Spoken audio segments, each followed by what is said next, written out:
الدواز اتاي اخير غنقدموه لمستمعاتنا هما لي ماكارون. لي ماكارون بالكوك هادو ساهلين لان تنعرفوا الطريقه ديال الكوك باش كيتصايبوا، ولكن هاد الطريقه سهله. تناخذوا واحد 200 غرام ديال الكوك،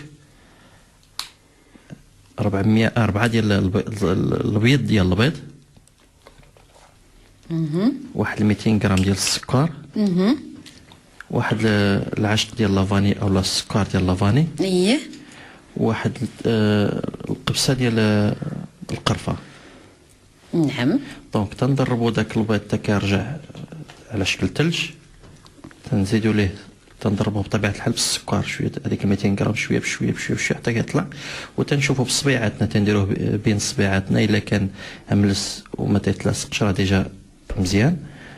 تنزيد عليه الكوك وداك القرفه حتى كنتجانس كامل. من بعد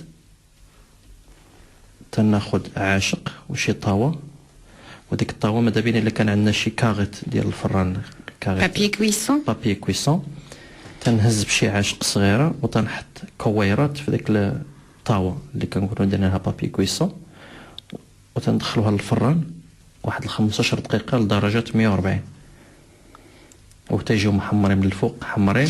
اذا هذه السيده غير بالمعلقه وبيديها هكا تخدم بالمعلقه وصبعها وتخدمهم، وماذا بها يكون يجيو بحال لي مورينغ، يجيو في الشكل ديالهم تعيلي بحال لي مورينغ، الشكل ديال لي مورينغ. وماذا بهم الا كان الصبع ديالها ديروا في شويه ديال الماء باش يجيها ساهل، والعشق حتى هو باش ما تلصقلهاش العجينه في الخليط، ما يلصقلهاش في صبعها. وماذا بها تكون الزيت شويه سخونه، تحط فيها داك العشق ومن طون تهز داك العجين باش ما يلصقلهاش في مده 15 دقيقه 15 دقيقه لدرجه 140. نعم. ومنين السيده تخرج اللاطه ديالها من الفران قلنا حتى يبردوا هاد لي ماكارون عاد تقلعهم.